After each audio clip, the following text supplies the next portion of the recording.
ওকে, আজকে আমরা কি নিয়ে আলোচনা করতে চেয়েছিলাম? কারো কি খেয়াল আছে? জি ভাই, রিটেন পার্ট নিয়ে। হ্যাঁ, রিটেন পার্ট নিয়ে আলোচনা করতে চেয়েছিলাম। এখন রিটেন পার্টের যে গুরুত্ব সেটা তো আমি গতকালকে আলোচনা করেছি। অনেকে আমাদের আইবিএ তে প্রিপারেশনের সময় এমসিকিউ পার্টটাতে বেশি ফোকাস করতে গিয়ে রিটেনটাকে ইগনোর করে ফেলে, বা রিটেনটাকে ওরকম গুরুত্ব দেয় না। এখানে তো গুরুত্ব না দেওয়ার কোনো সুযোগ নেই। এই পার্টটা সহজ, কিন্তু আপনি যদি এখানে কমপ্লিটলি ইগনোর করে যান, আর তখন যদি একবার ফেল চলে আসে, বা এই পার্টে যদি আপনার ভালো পারফরমেন্স না হয়, তাহলে কিন্তু আইবি ক্র্যাক করা ইটস নট পসিবল, যেহেতু আমাকে প্রত্যেকটা বিষয়কে আলাদা আলাদা ভাবে পাশ করতে হবে। তো এখন যে বিষয়টা গুরুত্বপূর্ণ সেটা আপনাদেরকে বলি, যে আমি বিগত বছরগুলোর প্রশ্ন অ্যানালাইসিস করে, আমাদের যে বিগত বছরগুলোতে যে সকল রিটেন এসেছে সেই কোশ্চেন গুলো অ্যানালাইসিস করে আমি মেজর কিছু এরিয়া আইডেন্টিফাই করেছি যেখানে। এখন মেজর এরিয়া গুলো কি কি সেটা যদি আমরা একটু খেয়াল করি, আপনাদের কাছে পেন এন্ড পেপার থাকলে প্লিজ একটু নোট ডাউন করার চেষ্টা করবেন, যেহেতু আমি বিষয়গুলো অ্যানালিসিস করে বের করেছি। তো আপনারাও চাইলে অ্যানালিসিস করতে পারেন, বাট ব্যাপারটা হচ্ছে যে এখানে আপনাদের একটু টাইম বেশি লাগবে। সো এনিওয়েজ, যে বিষয়গুলো অবশ্যই আপনারা খেয়াল রাখবেন, মানে যেই মেজর এরিয়াস গুলোতে আপনারা ফোকাস করবেন রিটেন পার্টের জন্য, সেই এরিয়াগুলো হচ্ছে এডুকেশন, টেকনোলজি। আর টেকনোলজির ক্ষেত্রে artificial intelligence and social media, এই দুইটা বারবার আসে। আর্টিফিশিয়াল ইন্টেলিজেন্স, সোশ্যাল মিডিয়া বা সোশ্যাল মিডিয়ার ইফেক্ট, এখানে আর্গুমেন্টের যে আর্গুমেন্টেটিভ এসে গুলো আছে এগুলোতে বারবার আসে। তারপর economy, Bangladesh current affairs, ethics and business leadership. যেহেতু এখানে আপনাকে আমি গতকালকে বললাম আপনাদের সবাইকে যে the objective is here to provide the professional learning to make the future business leaders. Business leader যেহেতু আপনাকে বানাতে চাচ্ছে তারা ইনস্টিটিউশন, সো আপনাকে অবশ্যই বিজনেস লিডারশিপ নিয়ে একটা কমপ্লিট বা ভালো আইডিয়া থাকতে হবে। এবং এই সম্পর্কিত লেখা বা এই সম্পর্কিত রিটেন আসতে পারে, যে আপনাকে একটা সিচুয়েশন এক্সপ্লেইন করে দিল বা সিচুয়েশন ডিসক্রাইব করে দিল, এই সিচুয়েশনে আপনি as a business leader what will you do, এই ধরনের প্রশ্ন আসতে পারে। এখন যদি ব্রডার সেন্সে বলি, তাহলে আপনাকে যে বিষয়গুলো খেয়াল রাখতে হবে, আপনাদের কাছে পেন এন্ড পেপার থাকলে অবশ্যই নোট ডাউন করবেন। সেগুলো হচ্ছে ইন্ডাস্ট্রি পটেনশিয়াল, তারপরে আমাদের যে সকল দিবসগুলো আছে সেগুলো সম্পর্কে একটা ভালো আইডিয়া থাকলে ভালো হয়, ফরেন ডাইরেক্ট ইনভেস্টমেন্ট বা এফডিআই, তারপর GDP growth, youth empowerment programs, এডুকেশনের কথা তো অলরেডি বললাম, gender equality, quality of education, stress in exam, future of children, this kind of, মানে যেগুলো আসলে সাধারণত আমাদের সব ধরনের কম্পিটিটিভ এক্সামে রিটেনে এসেতে আসে। এর বাইরে তেমন কিছু সাধারণত দেখা যায় না। তো যাই হোক, আজকে আমি রিটেন পার্টটা নিয়ে আলোচনা করার জন্য, just a moment, I am sharing something.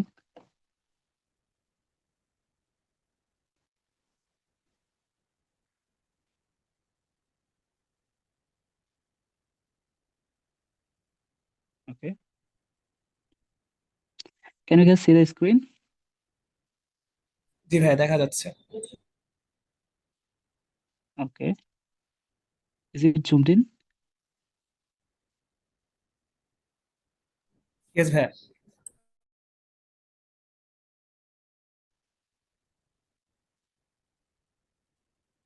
Well, এতক্ষণ তো আলোচনা করলাম যে কোন কোন বিষয় আপনি ফোকাস করবেন, মানে কোন কোন কন্টেন্ট আপনি অবশ্যই পড়বেন, রিসোর্স আপনি দেখে যাবেন, সেগুলো নিয়ে আলোচনা করলাম। এখন আসি যে হচ্ছে কোন ধরনের রাইটিং আইবি এক্সামে আসে। প্রথমত প্যারাগ্রাফ রাইটিং। অ্যান্ড প্যারাগ্রাফ রাইটিংটা কি হয় বা কেমন হয় সেটা তো আমরা সবাই জানি, যে 150 to 200 ওয়ার্ডস এর মধ্যে লিখলে ভালো হয়, বা 100 to 150 ওয়ার্ডস। এটা আসলে ডিপেন্ড করে যে হচ্ছে আপনি কত স্ট্রাকচারড ওয়েতে একটা থিমকে দাঁড় করাবে, একটি কমপ্লিট একটা কনসিস্টেন্ট একটা থিম দাঁড় করাতে পারছেন। It doesn't mean about your vocabulary. Vocabulary আপনার অনেক ইনরিচ হলেই যে আপনি অনেক ভালো প্যারাগ্রাফ লিখতে পারবেন তা কিন্তু নয়। এমনটাই কি? না ভাইয়া। হ্যাঁ, আপনাকে অবশ্যই কনসিস্টেন্ট লেখা লিখতে হবে, লেখার মধ্যে একটা ধারাবাহিকতা বজায় থাকতে হবে, তাই না?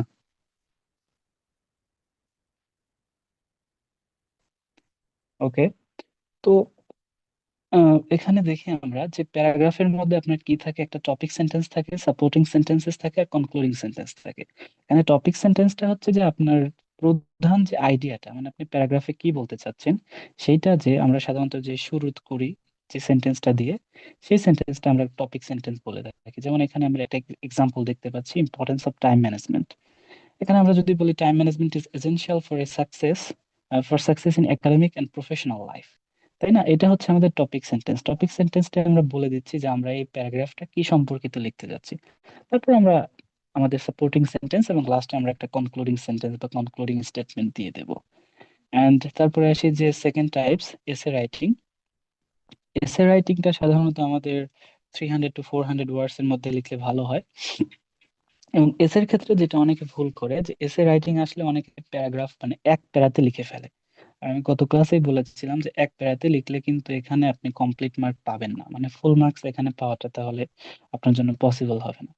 তাই এসে লিখতে চাইলে অবশ্যই আপনাকে একটা ইন্ট্রোডাকশন দাঁড় করাতে হবে, তারপর বডি প্যারাগ্রাফ, এখানে 2-3টা প্যারা থাকতে হবে, এবং ফাইনালি আপনাকে কনক্লুড করতে হবে, যেটা আপনাদের কি বলে, আমরা আমাদের 7-8-এ এটা শিখে এসেছি, যে ইন্ট্রোডাকশন, দেন তারপরে অনেক অনেক কিছু থাকে, ইউজফুলনেস বা এটার যে ক্ষতিকর দিক সেইটা, এন্ড ফাইনালি আমরা একটা কনক্লুশন লিখে ফেলি। এনিওয়েজ, তারপরে আসি আমরা যে পরবর্তী থেমাটিক রাইটিং। থেমাটিক রাইটিংটা অনেকের কাছে একটু নতুন হতে পারে। And এই ধরনের রাইটিং কিন্তু আমরা বারবারই খেয়াল করেছি যে আইবিএ তে আসছে। থেমাটিক রাইটিংটা কেমন হয়, যে আপনাকে কিছু ওয়ার্ডস দিয়ে দিবে। আপনাকে ধরুন যে কিছু ওয়ার্ড দিয়ে দিল, এডুকেশন, চিলড্রেন, প্রাইমারি, দেন ফিউচার, এমপ্লয়মেন্ট, জব, ওয়ার্ডের উপর আপনাকে একটা থিম দাঁড় করাতে বলবে।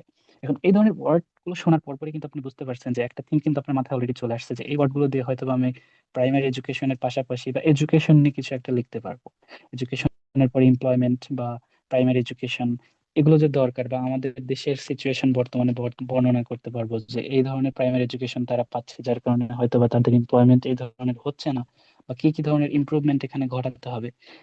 মানে থিমটা দাঁড় করাতে পারলে হলে, ইট ডাজন্ট ম্যাটার দ্যাট যে every kind of writing will be the same. সব রাইটিং কিন্তু এখানে সেম হবে না। এখন আপনার রাইটিং আর আমার রাইটিংটা ডিফারেন্ট হতেই পারে, কিন্তু ইনকনসিস্টেন্ট হওয়া যাবে না। ইনকনসিস্টেন্ট বলতে যে একদমই মিল নেই, যেখানে আপনি প্রথমে লিখলেন যে প্রাইমারি এডুকেশনের কথা নিয়ে, তারপরে আবার চলে গেলেন অন্য জায়গায়। তো যাই হোক, থিমেটিক রাইটিং এর দরকার আমি একটা এক্সাম্পলে আপনাদেরকে দেখিয়ে দেবো। এখন আসি আর্গুমেন্টেটিভ এসে, যেটাকে নিয়ে অনেকেরই একটু চিন্তা থাকে। কারণ এটা একটা কাইন্ড অফ একদমই নতুন আমাদের জন্য, যারা আইবি এক্সামে বসেননি বা ব্যাংকের এক্সামে বসেননি। ব্যাংকের এক্সামগুলোতে ভালোই আসে এটা, ব্যাংকের রিটেন পার্টে আর্গুমেন্টেটিভ এসে আসে। কিন্তু যারা এই সকল এক্সামে বসেননি তাদের জন্য এটা কাইন্ড অফ নিউ। তো আর্গুমেন্টেটিভ এসেটা নিয়ে আজকে মূল আলোচনা। আর্গুমেন্টেটিভ এসেটা নিয়ে এখন বলি। তো আর্গুমেন্টেটিভ এসের কি কথা বলছে দেখেন, ডেফিনিশনে বলছেন argumentative essay presents a clear position and supports it with logical arguments.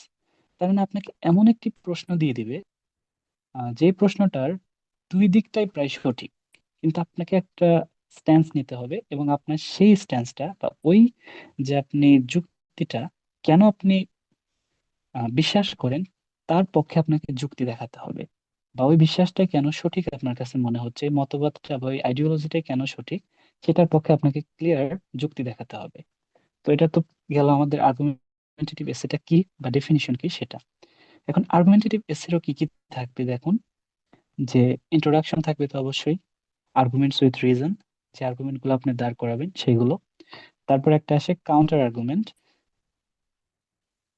Optional but strong. এখন কাউন্টার আর্গুমেন্ট থাকলে তাহলে আপনার আর্গুমেন্টেটিভ এসেটা একদম কমপ্লিট হয়, যে আপনি তখন মানে কাউন্টার আর্গুমেন্ট বলতে বোঝাচ্ছে আপনি যে যুক্তিটা দিচ্ছেন তার বিরোধী যুক্তি, বা অন্যরা কেন অন্যরকম ভাবে, সেটা আপনি প্রথমে স্থাপন করলেন, বা সেটা আপনি প্রথমে দেখালেন, তারপরে আবার সেটাকে আপনাকে রিফিউট করতে হবে, বা সেটা কেন গ্রহণযোগ্য না, বা সেটা কেন আপনার মনে হচ্ছে যে ভুল, এটা যখন আপনি দেখিয়ে দিবেন তাহলে আপনার এই যে আর্গুমেন্টটা, এটা আরো লজিক্যালি স্ট্রং হলো। এবং ফাইনালি আপনার থিসিস দিয়ে আপনি কনক্লুশন বা কনক্লুড করবেন লেখাটা। যেমন এখানে একটা এক্সাম্পল আসছে, artificial intelligence should not replace human teachers. তাই না? যে আর্টিফিশিয়াল ইন্টেলিজেন্সের হিউম্যান টিচারদের রিপ্লেস করা উচিত না, বা উচিত করতে পারবে না। এখন এটার কিন্তু পক্ষে বা বিপক্ষে দুইভাবে যুক্তি দেখানো যায়, যেটা আমরা সামনে দেখবো। Don't worry.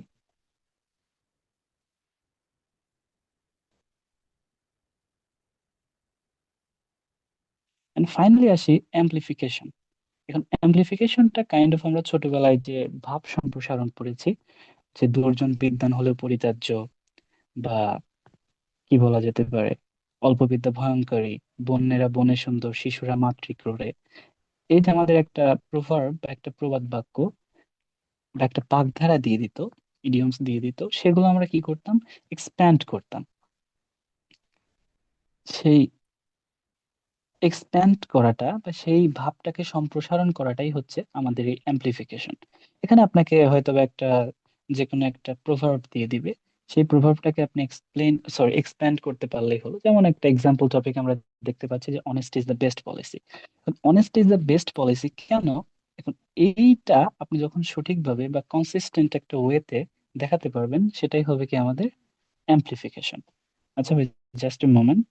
আচ্ছা, আপনারা কি আমার কথা শুনতে পাচ্ছেন? জি ভাইয়া, ক্লিয়ারলি শোনা যাচ্ছে। ওকে। মানে আমার আবার অফলাইনে ক্লাস করি অভ্যাস, তো তো স্টুডেন্টের সাথে এঙ্গেজমেন্ট বা ইন্টারাকশন না থাকলে মনে হয় যে আমি কি আসলেই ক্লাস নিচ্ছি কিনা, ব্যাপারটা এরকম দাঁড়ায়। তো মাঝে মাঝে আপনারা একটু ইন্টারাক্ট করার চেষ্টা করবেন, তাহলে আমাদের ক্লাসটা ইন্টারাক্টিভ হলে আমাদের সবার জন্য এটা সুবিধা হবে।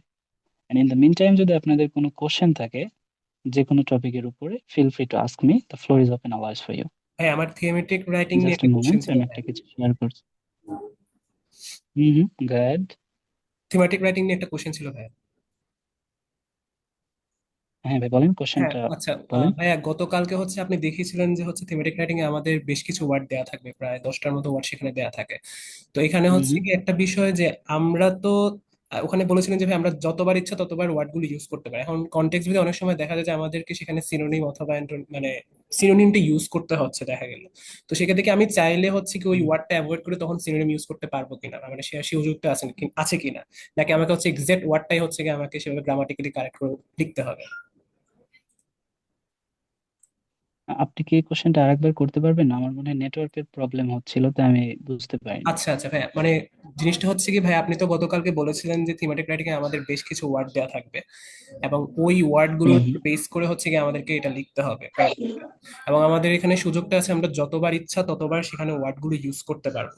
এখন দেখা গেল যে হচ্ছে কি আমি একটা নির্দিষ্ট ওয়ার্ড সেখানে হচ্ছে কি আমার সিনোনিমটা ইউজ করতে হচ্ছে, বা হচ্ছে গিয়ে সেটা একটু ঘুরিয়ে লিখতে হচ্ছে, তখন কি হচ্ছে কি আমাকে গ্রামার মানে আমার কি সেই সুযোগটা আছে কিনা ওই ওয়ার্ডের এগেনস্ট আমি হচ্ছে কি মানে একটা সিনোনিম ইউজ করতেছি, এই সুযোগটা আমার আছে কিনা, নাকি হচ্ছে আমাকে এক্সাক্ট সেই ওয়ার্ডটাই লিখতে হবে গ্রামাটিক্যালি কারেক্ট করে? ওয়েল, আপনার তো আসলে সিনোনিম আর ওই ওয়ার্ডটা ইউজ করা মানে তো সেমই, তাই না? তো আপনি কেন সিনোনিম ইউজ করতে চাবেন? আপনি ওই ওয়ার্ডের ফর্ম চেঞ্জ করতে পারেন। আপনি যেটা বলতে চাচ্ছেন আমি বুঝতে পারছি, যে আপনি গ্রামাটিক্যাল যে ফর্ম আছে সেটা চেঞ্জ করতে পারেন, হয়তো বা পাস্টে ছিল, প্রেজেন্টে অথবা ফিউচারে আপনি লিখছেন। কিন্তু আপনি তো সিনোনিম আসলে লেখাটা তো ওখানে আপনাকে অ্যালাউ করবে না, তাই না? যেমন হচ্ছে সিনোনিমাস ওয়ার্ড আমরা হচ্ছে কি কি বলতে পারি? যে কোনো একটা ওয়ার্ড বলুন আপনি। আম, যেমন ভাইয়া, অ্যাভাস্ট, আমি একদম ওয়ার্ড স্মার্টের ওয়ান মানে নাম্বার ওয়ানটাই বললাম আর কি। হ্যাঁ, যে একটু লজ্জা পাওয়া বা জি জি লজ্জিত ভাই। হয়েছে, মুখে একটা রক্তিম আভা যখন আসে, অ্যাভাস্ট বলে। দেখুন, এই অ্যাভাস্টটা আপনি অ্যাভাস হয়তো বা ওখানে আছে, তাই না? জি জি কিন্তু ভাই। আপনার ঘটনা চক্রে বা গল্পের মধ্যে আপনার যে থিমটা দাঁড় করাতে যাচ্ছেন সেটা পাস্টে চলে যাচ্ছে। তো আপনি তখন অ্যাভাস লিখতে পারেন। কিন্তু এইটার অন্য সিনোনিম তো আপনার ইউজ করার প্রয়োজন নেই, তাহলে তো আপনি ওই এক্সাক্ট ওয়ার্ডটা মানে ওই ওয়ার্ডটা ইউজ করলেন না, তাই না? তাহলে আপনি আন্ডারলাইন করবেন কিভাবে? আপনি যে আন্ডারলাইন করবেন, আপনাকে তো ওই ওয়ার্ডটাকে আন্ডারলাইন করে দিতে হবে। থিমেটিক রাইটিং এ কিন্তু বি কেয়ারফুল অ্যাবাউট ইট। আপনি যখন এই যে আপনার লিস্টের ওয়ার্ডটা আপনি লিখবেন আপনার সেন্টেন্সে, তখন ওইটাকে আন্ডারলাইন করবেন। আর ওই ওয়ার্ডটা যদি আপনি দুই তিনবার ইউজ করেন, তাহলে যেই জায়গা আপনি প্রধানত ইউজ করছেন, মানে যেটা আপনার মেইন কনটেক্সট, সেখানে শুধু একবার আন্ডারলাইন করবেন, বারবার আন্ডারলাইন করার কোনো প্রয়োজন নাই। বুঝতে পারছেন কি? জি ভাই, বুঝতে পারছি। ওকে, ভেরি গুড। So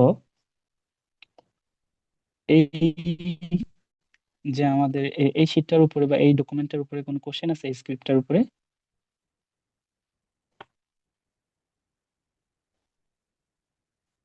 anyone? কারো কি কোনো প্রশ্ন আছে এটার উপরে?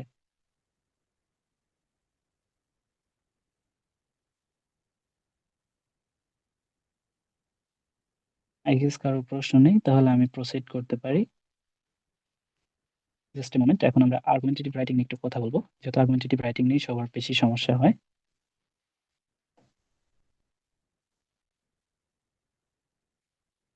I'm again sharing something.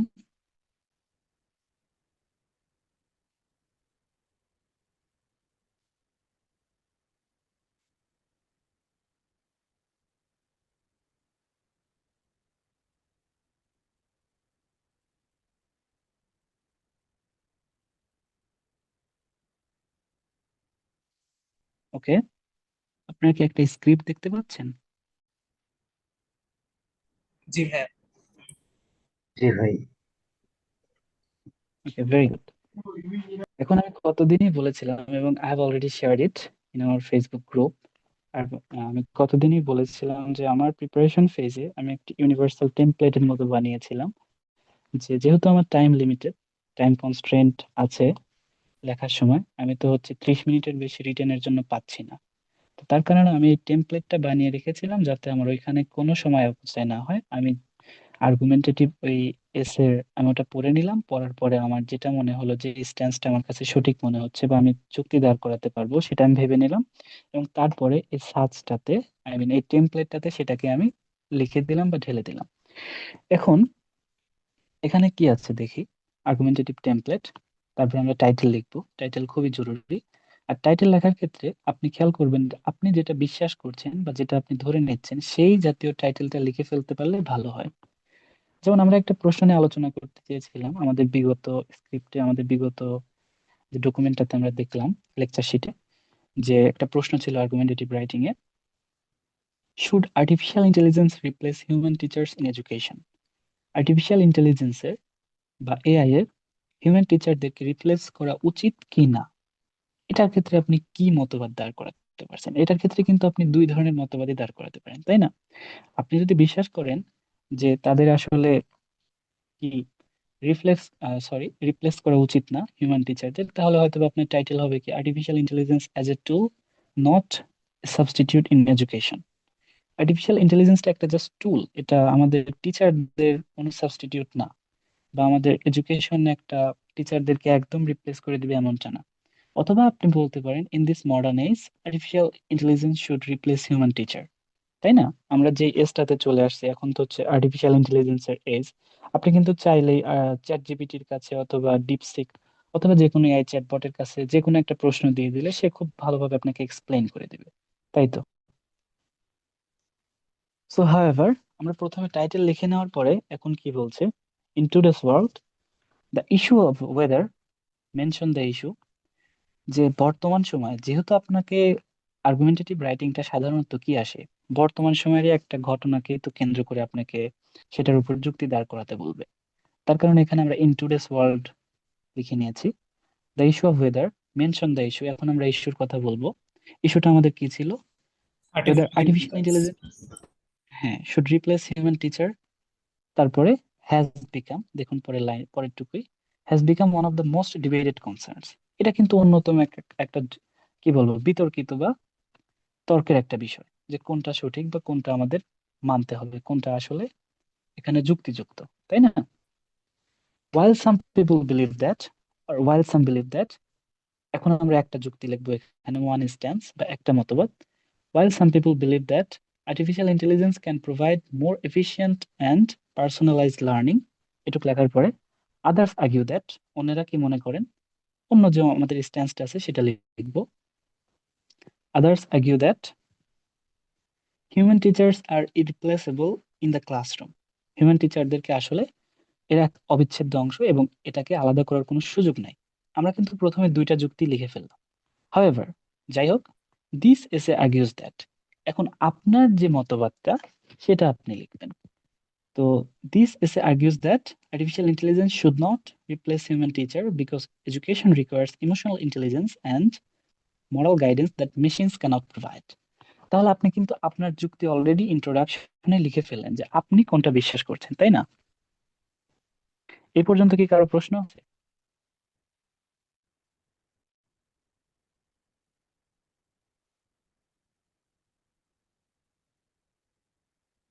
আমার কথা কি বোঝা যাচ্ছে? জি ভাই, বোঝা যাচ্ছে। Well, আমি আজ করছি যে ভাই এই পর্যন্ত কি আপনাদের কারো কোনো প্রশ্ন আছে, মানে বুঝতে কোনো সমস্যা? না ভাই।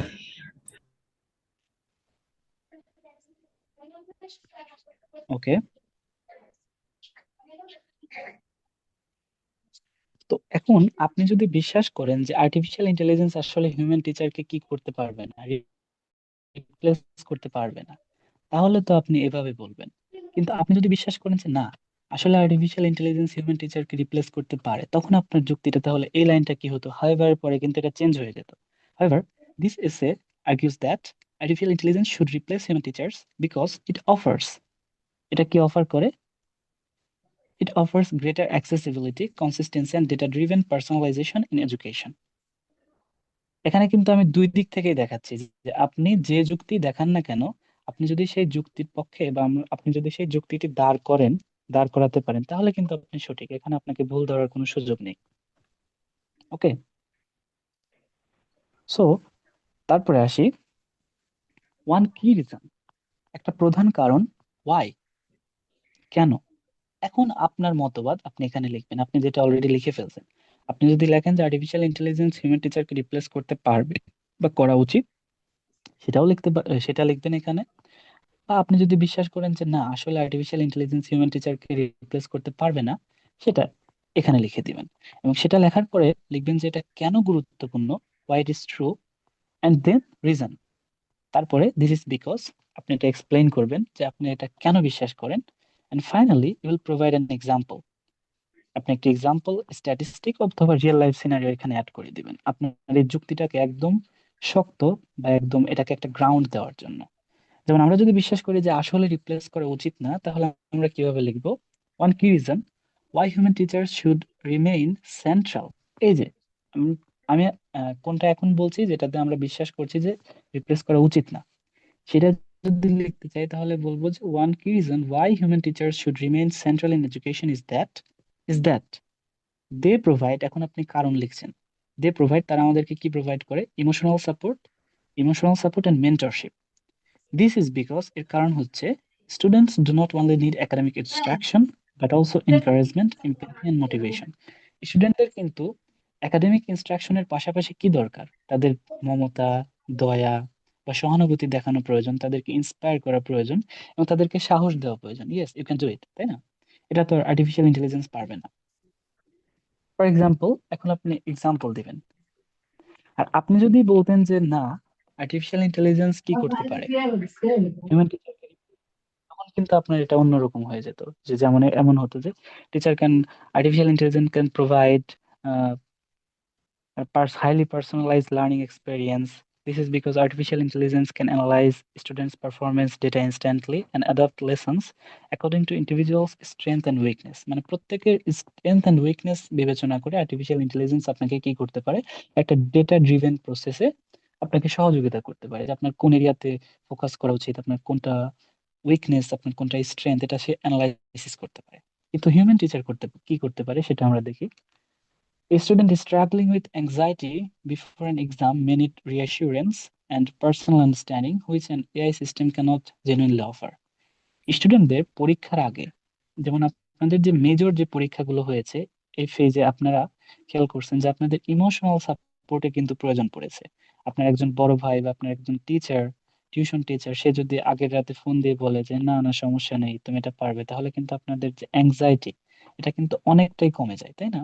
এটা তো আর আর্টিফিশিয়াল ইন্টেলিজেন্স আপনাকে করতে পারবে না। So this clearly illustrates that, মানে পরেরটুকু আপনি লিখে দিবেন, this clearly illustrates that human teachers are irreplaceable element in teaching. আর আপনি যদি বিপরীতটা বিশ্বাস করেন তাহলে আপনি বিপরীতটা লিখে দিবেন। হাউএভার, এখন সাধারণত আপনি আপনার দুইটা যুক্তি দিবেন। দ্বিতীয় যুক্তিতে কি দাঁড় করাচ্ছি আমরা, ইন অ্যাডিশন, অধিকন্তু আপনি কি বিশ্বাস করেন, another related reason further strengthens the argument that the teachers cannot be replaced। কেন টিচাররা রিপ্লেস করা যাবে না? আমি একটা বিষয় নিয়ে এখন আলোচনা করি, কারণ আমি খেয়াল করছি যে দুইটা বিষয় নিয়ে আলোচনা করলে আপনাদের মনে হয় অনেকের জন্য ব্যাপারটা একটু কঠিন হয়ে যাচ্ছে। সো আমি একটা এরিয়া নিয়ে আলোচনা করি, যদি সময় থাকে পরবর্তীতে অন্য যুক্তিটাও দাঁড় করানোর বা অন্য যুক্তিটা আলোচনা করার চেষ্টা করব। So the argument that teachers cannot be replace, কেন রিপ্লেস করতে পারবে না বা কেন রিপ্লেস করা যাবে না, তার কারণটা হচ্ছে education is not merely about transferring information. Education কিন্তু শুধুমাত্র ইনফরমেশন ট্রান্সফার করার একটা প্রসেস না, তার পাশাপাশি কি, but about shaping character and critical thinking. তার পাশাপাশি একটা ক্যারেক্টারকে শেপ দেওয়া বা ক্রিটিক্যাল থিঙ্কিং কে ডেভেলপ করার একটা process. Human educators can inspire students, detect subtle behavioral changes, and adapt teaching methods based on classroom dynamics. তার মানে হিউম্যান টিচাররা শিক্ষার্থীদের তাদের ইমোশন বুঝে, তাদের বিহেভিয়ারের সাটল চেঞ্জেসটা বুঝে তারা ক্লাসরুমকে অ্যাডাপ্ট করতে পারে। যেমন ধরুন, আপনাদের ক্লাসে একদিন সবারই মন খারাপ। সেই দিন আপনাদের যদি একজন ভালো শিক্ষক হয়, সে কিন্তু এসে প্রথমেই বই খুলবে না। সে হয়তো আপনাদেরকে একটা গল্প বলবে, সে আপনাদেরকে অন্যভাবে ইন্সপায়ার করবে। সে হয়তো বলবে যে তোমাদের মাঝে বা আপনাদের মাঝে কে ভালো গান গান, সে সামনে আসুন, আজকে আমরা একটা গান শুনবো। ক্লাসরুমের মুড অনুযায়ী সে তার লেকচার ডেলিভার করবে। যদিও সব টিচার এরকম আসলে করে না, কিন্তু অনেক টিচারই কিন্তু আছে যে তারা এরকম ভাবে স্টুডেন্টদেরকে স্টুডেন্ট স্টুডেন্টদের মুড বুঝে বা তাদের বিহেভিয়ারাল চেঞ্জেস বুঝে ক্লাসরুম অ্যাডাপ্ট করে, যেটাই আসলে করা উচিত। এখন তার একটা উদাহরণ আমরা দাঁড় করাই। For instance, during classroom discussion, ক্লাসরুমের আলোচনার মধ্যে a teacher can challenge a student's viewpoint and encourage deeper reasoning in a way that promotes intellectual growth. তার মানে এই যে দিস ইজ বিকজ, এটার পরে আপনি একটা কারণ দাঁড় করাচ্ছেন যে ক্লাসরুমের মধ্যে একজন শিক্ষক একটা স্টুডেন্টের ভিউ পয়েন্টকে চ্যালেঞ্জ করতে পারে এবং তাকে আরো বেশি ডিপার রিজনিং এবং ডিপার থিঙ্কিং এর ক্ষেত্রে কি করতে পারে, সাহায্য করতে পারে।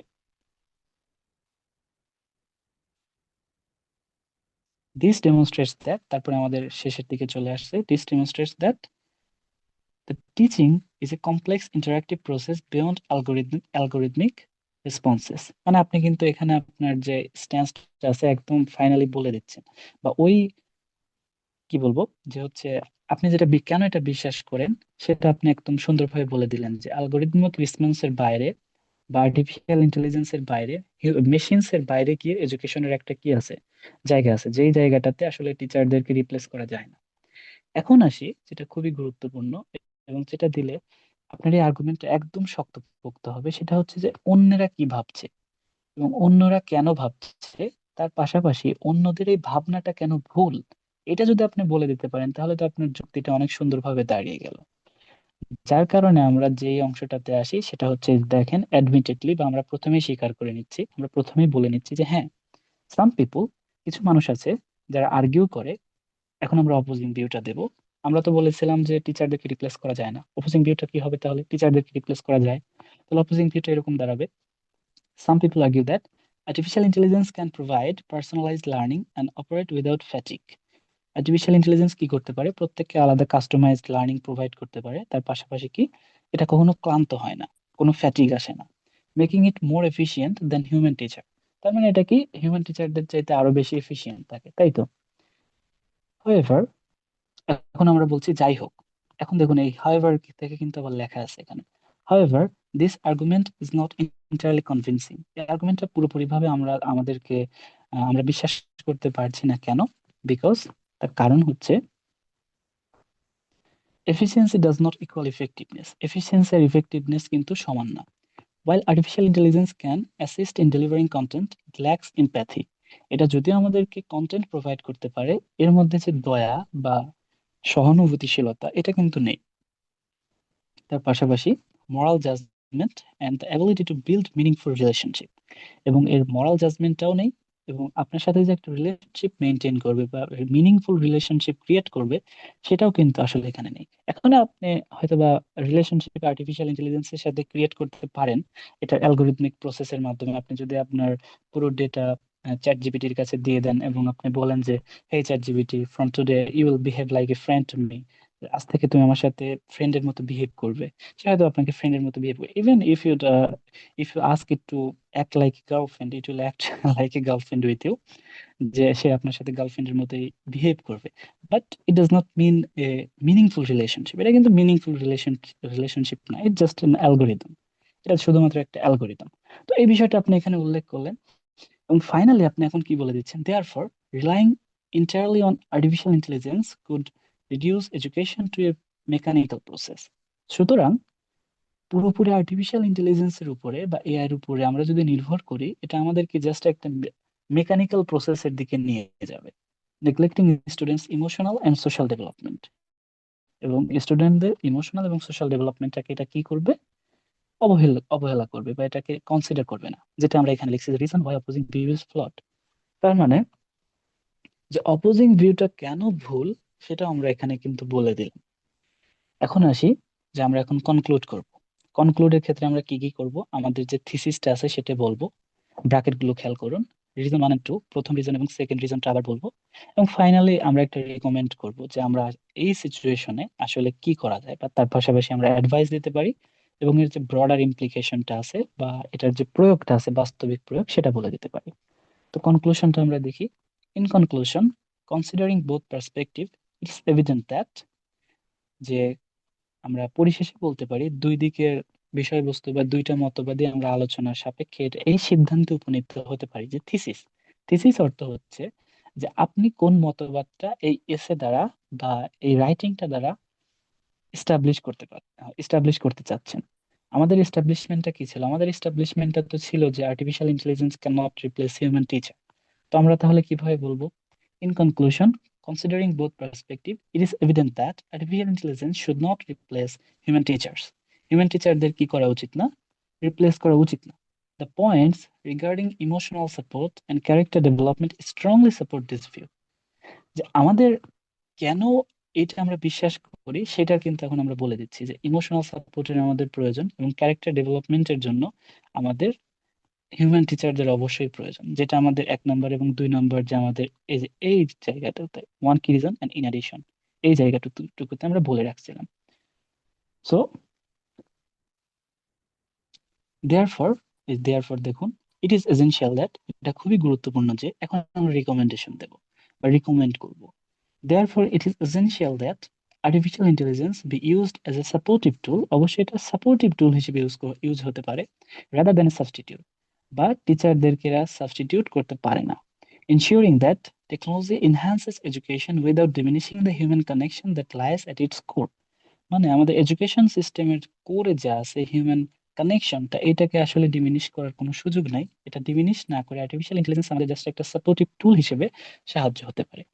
এখন এটাই যদি আমরা বিপরীত ভাবে বলতাম তাহলে কিন্তু আমাদের ভুল হতো না। আমাদের জাস্ট কি করতে হতো? আমি যেটা শুরুর দিকে করছিলাম, একই সাথে কিন্তু আমি প্যারালালি দুইটা সিচুয়েশন এক্সপ্লেন করছিলাম, কিন্তু আমি খেয়াল করলাম যে ওটা মনে হয় একটু কমপ্লেক্স হয়ে যাচ্ছে সবার জন্য। এখন দু একজনের জন্য হয়তো বা ওটা ঠিক আছে, কিন্তু সবার জন্য একটু কমপ্লেক্স হয়ে যাচ্ছিল, যার কারণে আমি একটা সিচুয়েশন দিয়ে এক্সপ্লেন করলাম। তো এই যে আমাদের আর্গুমেন্টেটিভ রাইটিং, এটার উপরে কি কারো কোনো প্রশ্ন আছে?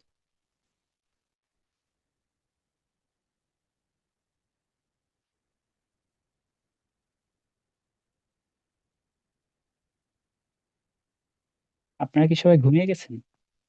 হ্যাঁ, আব্দুর রহমান ভাই হাত তুলেছেন। ওকে, সরি। আর আমাদের মনে হয় আর 3 মিনিট সময় আছে, আমরা 3 মিনিট পরে আবার লিঙ্কে জয়েন করব, যেহেতু আমাদের 40 মিনিট করে সময়। তো লিঙ্ক যদি এক্সপায়ার হয়ে যায় তাহলে আবার আপনারা দয়া করে লিঙ্কটিতে জয়েন করুন, বা লিঙ্কটিতে জয়েন করবেন, আমরা সেখান থেকে মানে শুরু করার চেষ্টা করব।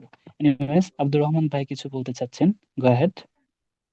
ভাই আমার কোশ্চেনটা ছিল, আমরা যেহেতু আর্গুমেন্ট রাইটিং এ যে কোনো একটা পক্ষ নেই, ইয়াদার পজিটিভ হুম সাইড অথবা নেগেটিভ সাইডে, আমি দেখলাম লাস্টে যেটা করতেছেন কাউন্টার আর্গুমেন্টটাও এই জায়গায় আপনি মেনশন করতেছেন। আর্গুমেন্ট রাইটিং হুম। কি কাউন্টার আর্গুমেন্টটা কি মেনশন করা উচিত কি উচিত না, এটা নিয়ে আমার কোশ্চেন ছিল। হ্যাঁ, কাউন্টার আর্গুমেন্ট আপনি কেন, আমি মেনশন করে কাউন্টার আর্গুমেন্টকে কিন্তু রিফিউট করে দিছি, যে ওই যুক্তিটা কেন ভুল আমি কিন্তু সেটা বলে দিয়েছি, তাই না? তাহলে আপনার আর্গুমেন্টটা আরো সঠিক হলো না, আরো ভালো হলো না? মানে আপনি সঠিক, আর্গুমেন্ট তো এটাই যে আপনি সঠিক আর একজন ভুল। এখন আপনি সঠিক সেটা আপনি 2বার করে বলছেন অলরেডি, কিন্তু আরেকজন যে ভুল সেটা কেন ভুল এটাও যদি আপনি বলে দেন, তাহলে আপনার এই আর্গুমেন্টটা আরো বেশি স্ট্রং হলো না? জি ভাই, বুঝতে পারছি। আর একটা কোশ্চেন ছিল আমার, সেটা হলো আসলে আইডিয়া জেনারেশনটা একটু আমি স্ট্রাগল করতেছি আমি আর কি। কোন একটা টপিকের উপরে আমি তাই কিভাবে রিজনটা, যেমন আমি আমার যেমন দুইটা বা তিনটা রিজন করতে পারি, যেটার জন্য আমার মতামতটা আমি স্ট্রং মনে করি। এই আইডিয়া জেনারেশনের ক্ষেত্রে আপনি কিভাবে আর কি থিঙ্কিং করতেন? এখন আইডিয়া জেনারেটের ক্ষেত্রে তো আপনাকে ওই ইন দ্য মোমেন্টে মানে অন দ্য স্পট আপনাকে ভাবতে হবে যে আপনি এটা কেন ভাবছেন। আপনি যে একটা যুক্তি বিশ্বাস করছেন বা একটা মতবাদ বিশ্বাস করছেন সেটার তো অবশ্যই গ্রাউন্ড আছে, তাই না? আপনি তো আর এমনি এমনি বিশ্বাস করেননি। যেমন হচ্ছে আমাদের হাদি ভাইকে যে হত্যা করা হয়েছে, এই যে হত্যা করাটা যে একটা খারাপ দিক, এটা কেন খারাপ দিক এটার আপনি কারণ খুঁজে পাবেন না। যে একজন সাধারণ জনগণকে তো একজন সিটিজেনকে তো এইভাবে হত্যা করা যায় না। বা সে একজন আমাদের পলিটিক্যাল ফিউচার লিডার হচ্ছিল, একজন ফিউচার লিডারকে যে এই যে হত্যা করা হলো, আমাদের লিডারশিপকে অ্যাবলিশ করা হচ্ছে, আমাদের লিডারশিপকে দমিয়ে দেওয়া হচ্ছে, সাপ্রেস করা হচ্ছে। এই যে আরো একটা কারণ, আপনি এটা কেন বিশ্বাস করেন, এই বিশ্বাসের পক্ষে আপনি জাস্ট যুক্তি দেখাবেন। তো আপনি যখনই একটা মতবাদ ধরে নিবেন, আপনার তো অবশ্যই ওখানে গ্রাউন্ড থাকবে। আপনি তো আর এমনি এমনি ধরে নেননি যে আমি এটা বিশ্বাস করছি, এমনি বিশ্বাস করছি, এমন তো না। আমি কি বুঝাতে পেরেছি ভাই?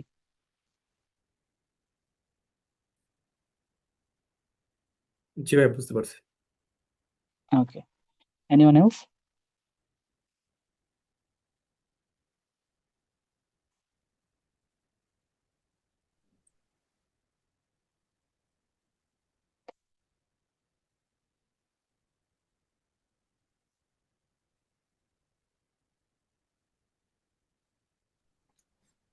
ভাই আমার আমার মনে কোশ্চেন হয় যে ছিল। আমাদের হুম, গো আহেড।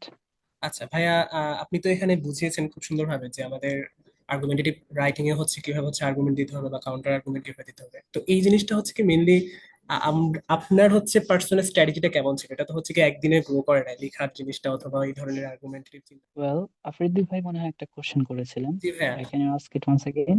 হ্যাঁ ভাই, আমি যেটা জিজ্ঞেস করছিলাম যে ভাইয়া মানে everyone has their own strategy for building some specific skills, মানে আপনার এই যে স্কিলটা গ্রো করা মানে লেখার যে এটা হ্যাবিটটা হচ্ছে কিভাবে গ্রো করে, মানে আপনার পার্সোনাল স্ট্র্যাটেজি কেমন ছিল? যেমন হচ্ছে আমাদের নিয়মিত লেখার অভ্যাস নেই, তো হুট করে হচ্ছে কি যখন এভাবে আর্গুমেন্টেটিভ রাইটিং আমরা লিখতে যাবো অবশ্যই আমরা সেখানে আটকে যাবো। তো এটা ডে টু ডে লাইফে হচ্ছে কি আপনার প্র্যাকটিস করার পেছনে আপনার পার্সোনাল কি স্ট্র্যাটেজি আপনি মেনটেন করতেন বা ফলো করতেন, এটা সম্পর্কে যদি একটু বলতেন ভাই। Well, that is very true. That if you're trying to write something, then you must have a enriched vocabulary, তাই না? আপনার একটা enriched vocabulary থাকতে হবে। আপনার যদি ওয়ার্ড বা আপনার যদি vocabularyটা সমৃদ্ধ না হয়, তাহলে কিন্তু আপনি ওয়ার্ড খুঁজে পাবেন না। যেটা আমাদের আর কি ক্লাস 9-10-এ হতো। আমরা যদি একটা বানিয়ে, আমরা তো তখন বানিয়েই বলি, বানিয়ে যদি কোনো এসে বা কিছু লিখতে যেতাম, তখন ব্যাপারটা হতো যে আমরা ওয়ার্ড খুঁজে পাচ্ছি না। তো আপনার তো প্রথমে আপনার একটা নির্ধারিত পরিমাণ বা নির্দিষ্ট পরিমাণ ওয়ার্ড তো লাগবেই, ভোকাবুলারিটা তো এনরিচ করতেই হবে। আর তার পাশাপাশি আমি কিন্তু অলরেডি বলেই দিয়েছি শুরুতে যে রাইটিং যে শুধুমাত্র আপনার ভোকাবুলারি থাকলেই হবে এমনটাও না, আপনাকে নিয়মিত লিখতে হবে। এখন নিয়মিত তো ভাই আপনারা কেউ লিখবেন না, এটা তো সত্য কথা, জানা কথা। ইভেন আমিও যে একদম খুবই নিয়মিত লিখেছি এটাও ভুল হবে।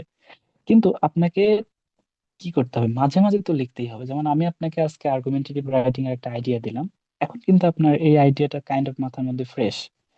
এটা আপনি চাইলে কি করতে পারেন, অ্যাপ্লাই করতে পারেন। যে আমি আজকে একটা আর্গুমেন্টেটিভ রাইটিং লিখি, সেটা হয়তো বা আমাকে দেখালেন, বা আমাকে দেখান বা অন্য কাউকে দেখান, অন্য কোন মেন্টরকে দেখান, ইট ডাজন্ট ম্যাটার। যে আপনি দেখালেন যে in where you should improve, আপনার কোন এরিয়াতে ইমপ্রুভ করা প্রয়োজন। আপনি যদি ওই এরিয়া গুলাতে বা আপনার উইকনেস গুলাকে স্ট্রেংথে রূপান্তর করতে পারেন, তাহলে কিন্তু আর কোনো প্রবলেম হবে না, আই গেস। তাই তো? আর যদি বলেন যে কি স্ট্র্যাটেজি আছে, স্ট্র্যাটেজি বা শর্টকাট, এটা আপনাকে অনেকে অনেক কথা বলবে, কিন্তু যেটা সবচেয়ে ভালো স্ট্র্যাটেজি সেটা হচ্ছে যে ইউ মাস্ট রাইট। আপনাকে অবশ্যই লিখতে হবে, না লিখলে তো হবে না, তাই না? জি ভাইয়া। আর যেটা করতে পারেন, যেটা খুবই ভালো, যে আপনি আমাদের আম, কি বলে ডেইলি স্টারটাই আমি ফলো করতাম। ডেইলি স্টারের যে লেখাগুলো আছে, আর্টিফিশিয়াল ইন্টেলিজেন্স নিয়ে হোক, সোশ্যাল মিডিয়া নিয়ে হোক, the current situation of education, এগুলো তো মানুষ লিখেছে। তো যেহেতু মানুষ লিখেছে, তো এই ক্ষেত্রে এদের লেখাগুলো অ্যাডাপ্ট করার কিছুটা ট্রাই করুন। এদের একদম হুবহু ফলো করার কোনো প্রয়োজন নেই, কারণ এটা যে একদম হুবহু আপনাকে ফলো করতে হবে এটা আপনাকে আমি বলছি না। কিন্তু এটা যদি আপনি কিছুটা ফলো করেন, তারপরে আপনার নিজের কিছুটা আপনার কি বলে লেখাতে মেশাবেন, তখন ব্যাপারটা হয়ে দাঁড়াবে কি আপনার লেখা খুবই এনরিচড হয়ে যাবে। আপনার লেখা অন্যদের চাইতে আলাদা হবে, স্ট্যান্ড আউট হবে।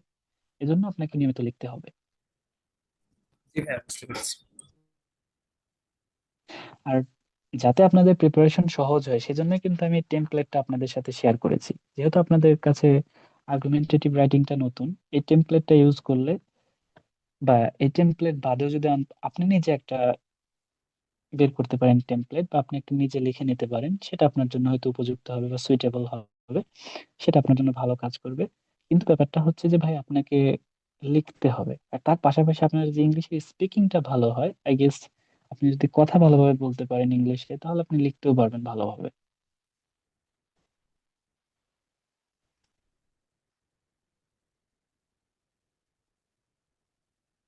আমি কি বুঝাতে পেরেছি ভাই? জি ভাই, বুঝতে পেরেছি ভাই।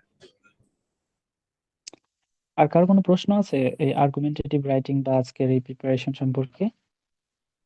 হ্যাঁ, আমার একটা কোশ্চেন ছিল। জি ভাই, আব্দুর রহমান ভাই বলুন।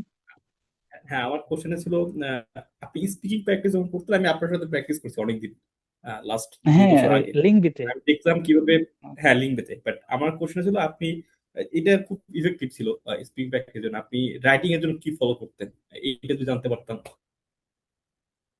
ওকে, এখন হচ্ছে যে আমি তো আপনাদেরকে অনেক আগেই বলেছি যে আমি বাংলা মিডিয়ামের স্টুডেন্ট হলেও, যেমন হচ্ছে যে আব্দুর রহমান ভাই তিনি আমার একটা খুবই ওল্ড একজন পার্টনার স্পিকিং এর ক্ষেত্রে, আমি লিঙ্কবিতে প্র্যাকটিস করতাম।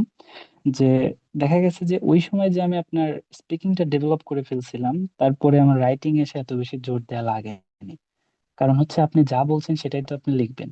আর speaking is a spontaneous process, স্পিকিংটা কিন্তু আরো বেশি কঠিন। when you're talking you don't have time to think। আপনি যখন কথা বলছেন আপনার কিন্তু চিন্তা করার সময় নেই, তাই না? লেখার সময় কিন্তু আপনি যথেষ্ট সময় পান, আপনি একটু ভেবে লিখতে পারেন, আপনি একটু পজ করতে পারেন, but when you're speaking to someone in a conversation you don't have time, you're acting spontaneously। তো তার কারণে স্পিকিংটা প্র্যাকটিস করার কারণে আমার আসলে এরকম প্যারা খেতে হয়নি। কিন্তু আপনারা যদি বলেন যে আপনাদের স্পিকিংটা এরকম ডেভেলপ না, তাহলে আমি বলবো যে ভাই নিয়মিত লেখার চেষ্টা করুন। প্রয়োজন হলে যে আপনাদের ছোট ভাইদের যদি প্যারাগ্রাফের বই থাকে, বা আমাদের যে আমরা আগে স্কুল কলেজে যে সকল প্যারাগ্রাফ পড়েছি, এসে পড়েছি, সেগুলো একবার চোখ বুলিয়ে নিন। ওগুলো কিন্তু এখন একদমই সহজ লাগবে, ওগুলো প্লেন ইংলিশে লেখা, একদমই ইজিয়েস্ট ভোকাবুলারি বা ইজিয়েস্ট ওয়ার্ড ইউজ করে লেখা, যার কারণে ওগুলো আপনাদের কাছে অনেক সহজ লাগবে। তো ওগুলোই প্র্যাকটিস করতে করতে আস্তে আস্তে দেখবেন যে একটা সময় পরে আপনার ডেভেলপড হয়ে গেছে, আপনার লেখা অনেক বেশি এনরিচড হয়ে গেছে। এই জন্য আসলে লেখার কোনো বিকল্প নাই।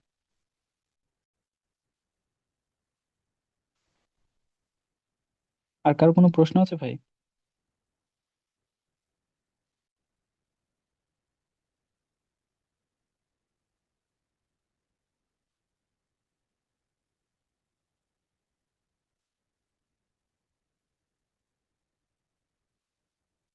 আপনারা কি আমার কথা শুনতে পাচ্ছেন? জি ভাইয়া, শোনা যাচ্ছে। Well I have already told you যে আমি অনেকদিন ধরে স্টুডেন্টদেরকে পড়াই, তো যে অনলাইনে তেমন পড়ানোর অভ্যাস নেই, তার কারণে স্টুডেন্টদের, সরি স্টুডেন্ট বললে আপনাদের ভুলই হবে, আপনারা তো সবাই ক্যান্ডিডেট। যে এরকম ইন্টারাকশন না থাকলে আসলে এরকম ক্লাসগুলো মনে হয় যে আমি আসলে কার সাথে কথা বলছি। সত্যি কি আসলে এখানে কেউ আছে কিনা? এনিওয়েজ, আপনাদের কি এর বাইরে কোনো কিছু জানার আছে? যে আজকে তো আমরা আর্গুমেন্টেটিভ রাইটিং নিয়ে কথা বললাম, বা নেক্সট ক্লাসগুলো কিসের উপর নিলে আপনাদের ভালো হয়, এগুলো যদি আপনারা শেয়ার করতেন তাহলে আপনাদের জন্য ভালো হতো, আই গেস ভাই, আমার আমার একটা কোশ্চেন ছিল। জন্য ভালো হতো। হুম, ভাই বলুন। ভাই বলবো? হ্যাঁ, for sure, why not, go ahead. Um, ভাই, আমি হচ্ছে আপনার প্রিপারেশন তো এখনই শুরু করতেছি, মানে একদম নতুন। তো আমি কয়েকটা বই কিনছি, এবং আমি খুব একটা শিওর না যে আমি কোন বইগুলো সিলেক্ট করবো, এই জন্য একটু চিন্তা ভাবনায় আছি। ওকে। হ্যাঁ ভাই, তো আমি হচ্ছে বইগুলোর নাম কি বলবো, যে এটা ঠিক হচ্ছে এটা আমার জন্য আর কি? ওকে, আমি এখন বলি যে আইবিএ প্রিপারেশনের জন্য resource, there are lot of resource, অনেক রিসোর্স আছে, তাই না? এখন আমি যেটা সবচেয়ে আমি বেশি সব দিয়ে সাজেস্ট চাইতে চাই না। করব, সরি ভাই মানে আপনার হচ্ছে কথা আমি শুনতে কি, পাইনি, বলুন। হ্যাঁ বলতেছি হচ্ছে ভাই যে আমি সব রিসোর্সের দিকে যাইতে চাই না, কিন্তু হচ্ছে আমার যেটা বেসিক দরকার ওই জিনিসগুলো আমি বারবার ট্রাই করতে চাই। তো এমন আমি হচ্ছে মনে করেন যে একজন রাইট বুকটা হচ্ছে বাছাই করতে চাইতেছি। আমি সবাইকে যেটা সাজেস্ট করি যে আপনার রিসোর্স কম পড়ুন, কিন্তু যে রিসোর্স গুলো কোর রিসোর্স, যেটা আপনার ফাউন্ডেশন, সেটা আপনারা আগে ফলো করুন, সেটা আগে আপনারা শেষ করুন। আর এই ফাউন্ডেশনটা হচ্ছে আপনাদের কি বলে যে কোশ্চেন ব্যাংক। কোশ্চেন ব্যাংকের উপরে আসলে কোনো ফাউন্ডেশন এখানে নেই, কারণ কোশ্চেন ব্যাংক তো আইবি এর যারা টিচার আছে তারাই তো কোশ্চেন করে, এবং নেক্সট ইয়ারেও তারাই কোশ্চেন করবে। যদিও সেখানে কিছুটা চেঞ্জেস আসবে, কিন্তু প্যাটার্নটা কিন্তু কাইন্ড অফ সেমই থাকবে। আর সেম প্যাটার্ন যদি আপনি আগে থেকেই সেটা সম্পর্কে অবগত থাকেন, তাহলে ওই রিলেটেড কোশ্চেন গুলো আপনি ফেস করতে আপনার জন্য সুবিধা হবে। যার কারণে আমি সবাইকে বলি যে আপনারা যখনই প্রিপারেশন নিচ্ছেন অনেক বেশি রিসোর্সের পিছে মানে ছুটতে যাবেন না। ইভেন আমি অনেক বেশি রিসোর্স পড়ছি আমার প্রিপারেশন ফেজে, যেটা হয়তো আমাকে অনেক অত বেশি কাজে লাগেনি। কিন্তু যেগুলো আমার একদম কোর রিসোর্স, যেগুলো আমার খুব বেশি কাজে লেগেছে, সেটা হচ্ছে কোশ্চেন ব্যাংক, তারপরে ওয়ারিসমাট 1 and 2। ওয়ারিসমাট 1 and 2 খুবই ভালো। তারপরে যে ব্যারন 800 ওয়ার্ড আর ব্যারন 333 হাই ফ্রিকোয়েন্সি ওয়ার্ড। তারপরে হচ্ছে মাগুসের একটা 50 গ্রামাটিক্যাল রুলস এর একটা ডকুমেন্ট আমি গ্রুপে শেয়ার করেছিলাম, সেটা। এখান থেকে অনেকগুলো, এই যে গ্রামার গুলো আছেন, আপনি কিন্তু জিম্যাট জিআরই এখানে সেখানে অমুক তমুক অনেক গ্রামাটিক্যাল রুল পাবেন। আর এই গ্রামাটিক্যাল রুল সব আমি দেখছি ভাই। পড়তে গিয়ে তো, হ্যাঁ, সব পড়লে তো অত বেশি আপনার লাভ হবে না। কিন্তু এই যে 50 যে গ্রামাটিক্যাল রুল আছে মাগুসের, আমি শেয়ার করে দিছি, বা আপনি ইন্টারনেট থেকে ইজিলি পেয়ে যাবেন, এটা সব জায়গায় অ্যাভেলেবল। এটা থেকে দেখবেন যে আপনি 100% এখান থেকে কমন পাবেন, 100%। এখানে প্যারালিজম থেকে শুরু করে রাইট ফর্ম অফ ভার্ব থেকে শুরু করে যে হচ্ছে কোনটা কখন ইউজ করতে হয়, সবগুলোই দেওয়া আছে এই 50টা রুলের মধ্যে, এবং খুব সুন্দরভাবে সাজানো আছে উইথ এক্সাম্পল বা সেন্টেন্স ঠিক ফ্র্যাগমেন্টেশন। ভাই। সবকিছু এখানে কম বেশি করে আলোচনা করা আছে। তো এই কোর বিষয়গুলো আগে আয়ত্ত করুন। আর রিসোর্চের ব্যাপারটা হচ্ছে যে ভাই, আপনি যত বেশি পড়বেন আপনার মনে হবে যে ইটস নট গুড এনাফ। যে আমার প্রিপারেশন ফেজে আমি অবশ্যই। আমি যতটুকুই পড়েছি আমার মনে হয়েছে যে my preparation is not good enough, আমার প্রিপারেশনটা একদমই বাজে হয়ে যাচ্ছে। তো আপনারাই প্রিপারেশন ফেজে ভাই এটা আসলে কখনোই সন্তুষ্টি পাবেন না, আর এটা it's a very good sign. আপনি যখনই সন্তুষ্ট হয়ে যাবেন তাহলে তো আপনি পড়াশোনায় বাদ দিয়ে হুম, দিবেন, তাই না? হ্যাঁ তো এখানে অবশ্যই। স্যাটিসফাইড হওয়ার বা স্যাটিয়েটেড হওয়ার কোনো সুযোগ নেই। এখানে এই অসন্তুষ্ট থাকাটাই ভালো, যাতে মনে হয় যে আই নিড টু স্টাডি মোর, এরকম আহ, মনোভাব জি থাকাটাই ভাই। বেটার। ওকে তবে ভাই, আপনাকে থ্যাংক আমি ইউ। যেটা বলে দিলাম যে কোশ্চেন ব্যাংক অবশ্যই ফলো করবেন, কোশ্চেন ব্যাংক শেষ করুন। আর তার পাশাপাশি যদি জি ভাই। ম্যাথের বেসিকে প্রবলেম থাকে, 9 10 এর ম্যাথটা একদম কমপ্লিট করে ফেলুন। আর হুম, হোয়াট ইজ ম্যান 1 and 2 এর কথা তো বললামই, এবং তার পাশাপাশি এই যে মাগুশের 50 রুলস অফ গ্রামাটিক্যাল রুলস, এটাও ফলো করতে পারেন, এটাও খুবই ভালো। ওকে ভাই, থ্যাংক ইউ। ওকে। আর কারো কি কোনো প্রশ্ন আছে প্রিপারেশন বা বুক লিস্ট, তার পাশাপাশি আমাদের নেক্সট ক্লাস কি করলে ভালো হয়, বা if you guys have any feedback that in which I should conduct the next classes, আসসালামু আপনি আমার আলাইকুম। সাথে শেয়ার করতে পারেন। ওয়ালাইকুম আসসালাম ভাই, বলুন। কেমন আছেন? আলহামদুলিল্লাহ, অনেক ভালো আছি। আপনি কেমন আছেন? এই তো আছি আলহামদুলিল্লাহ। আমি সো মাচ সরি বিকজ আসলে আমার খুব ব্যস্ততার কারণে আমি আধা ঘন্টা লস করে ফেলেছি। আমি হয়তো বা আপনার নো, ডোন্ট ওয়ারি ভিডিওটা ভাই, আপলোড আমরা দেন আমি আবার। ভিডিও আমাদের আফ্রিদি ভাই রেকর্ড করেছেন, তিনি আমাদের গ্রুপে দিয়ে দিবেন, বা আমিও দিয়ে দেবো, ডোন্ট ওয়ারি, ক্লাসটি পেয়ে যাবেন। Thank you so much. ভাই আমি আসলে এখনো মানে মেন্টালি প্রিপারেশন নিচ্ছি আর কি। মানে আমার যে কোশ্চেনটা আমি আপনাকে করতে চাচ্ছি, আমি আগে ফার্স্ট হচ্ছে আমি আগে মাইন্ডসেটটা তৈরি করতে চাচ্ছি যে আসলে মানে বিশেষ করে সিলেবাসটা আহ, হুম। মানে ই করছি আর কি। তো এটা একটু দেখছি। আহ, আর অলরেডি তো আপনি বইয়ের কথা বলেই দিলেন। তো আমার মনে হচ্ছে যে আমার ইংলিশটা মোটামুটি একটু আছে, মানে বেসিকটা ভালো আছে, কারণ আমি ইংলিশ একটা সময় টিউশনি করাতাম। আমার ম্যাথের দিকে ভেরি একটু গুড। ফোকাস দিতে হবে। তো মেন্টাল এবিলিটি বা যে এইগুলো আছে, পাজেল যেগুলো আছে এগুলোতে একটু ভালো ফোকাস করতে হবে আর কি। তো এই বিষয়ে একটু যদি আপনি মানে এর মধ্যে কি আপনার মানে ম্যাথের কোনো ক্লাস হবে, বা কিভাবে এটাকে হ্যাঁ, আমি অর্গানাইজ হচ্ছে করলে এর পরে মধ্যে আসলে প্রথমে ইংলিশ ডেভেলপ। দিয়ে শুরু করেছি। আমি হচ্ছে ঈদের আগ দিয়ে, বা ঈদের আগে, আমি তো হচ্ছে ঈদের আগ পর্যন্ত আপনাদের ক্লাস করাবো।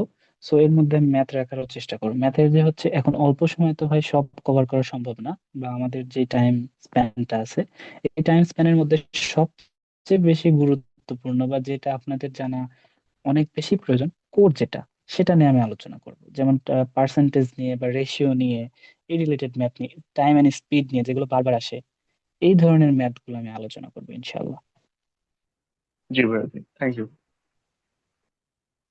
ওকে ভাই, থ্যাংক ইউ। Anyone else? আপনাদেরকে আর কারো কোনো প্রশ্ন আছে?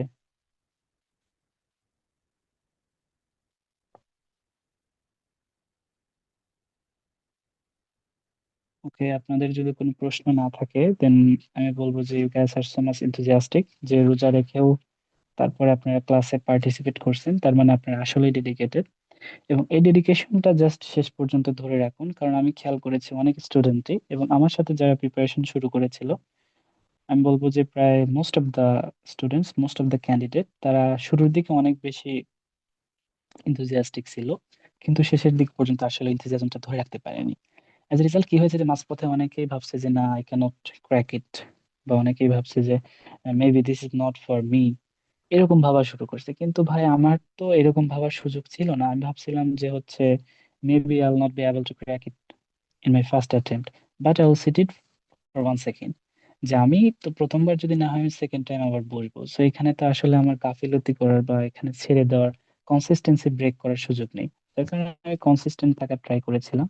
এবং আপনারা যদি আসলেই ডেডিকেটেড হন এবং মনে করেন যে yes, this can add value in my career, this can accelerate my career growth, তাহলে আমি মনে করবো যে ভাই আর যাই করুন কনসিস্টেন্ট থাকুন, নিয়মিত প্র্যাকটিস করুন, নিয়মিত পড়তে থাকুন। আর সবচেয়ে বড় কথা যে আপনি ভাই যেখানে ক্লাস করেন, যাকেই ফলো করেন, এটা আসলে আপনার খুব বেশি চেঞ্জেস এনে দিবে না।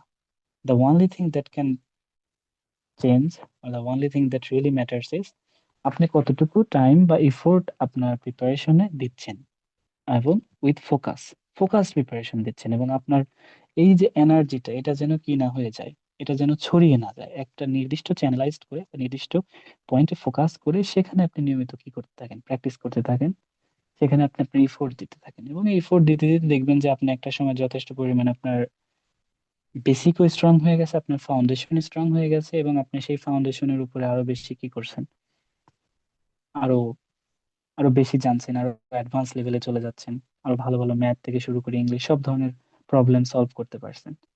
আর এই কনফিডেন্ট যখন আপনার মধ্যে চলে আসবে, yes I can do that, তখন ইনশাআল্লাহ দেখবেন যে এটা হয়ে যাচ্ছে। Don't worry about it. তো আমরা তো আজকে আসলে এই যে আমাদের কি ছিল বলে নিয়ে আলোচনা করলাম, এবং তার পাশাপাশি অন্য যে সকল রাইটিং আছে সেগুলো নিয়ে আলোচনা করলাম। আমি যে সকল ডকুমেন্ট থেকে আলোচনা করেছি আমি সেগুলো ইনশাল্লাহ গ্রুপে দিয়ে দেওয়ার চেষ্টা করব। এবং তার পাশাপাশি if you guys have any feedback or suggestion for me that how should I conduct the classes, I mean পরের ক্লাসগুলো, আপনারা চাইলে বলতে পারেন, তাহলে আমি সেভাবে আমাকে ডেভেলপ করার ট্রাই করব। Because this is my first time I'm conducting class in online. Before that day I didn't even know, এটা তো যদিও সেকেন্ড ক্লাস, কিন্তু ফার্স্ট ডে যেটা ছিল গতকাল, এটার আগে I didn't even know that how to conduct class in Zoom. তারপরে কি আমি ইউটিউবে গেলাম, সেখান থেকে দেখলাম যে how to conduct classes in Zoom, how to create link, how to share it, and then I am here in front of you. তো আপনাদের যদি কোনো প্রশ্ন না থাকে তাহলে আমি শেষ করে দিব, যেহেতু প্রায় 11টা বেজে গেছে, এবং পরবর্তী ক্লাসটাও গ্রুপে জানিয়ে দেব। এর পাশাপাশি যদি আপনাদের এখনো কোনো সাজেশন বা কোনো সার্টেন টপিক নিয়ে আলোচনা করার কোনো থাকে, আই মিন আপনাদের কোনো উইকনেস থাকে, সেটা আমাকে বলে দিতে পারেন, আমি পরবর্তী ক্লাসে সেটার উপর ক্লাস নেব। আর যদি না হয় তাহলে আমি এখানে এটা শেষ করে দিব।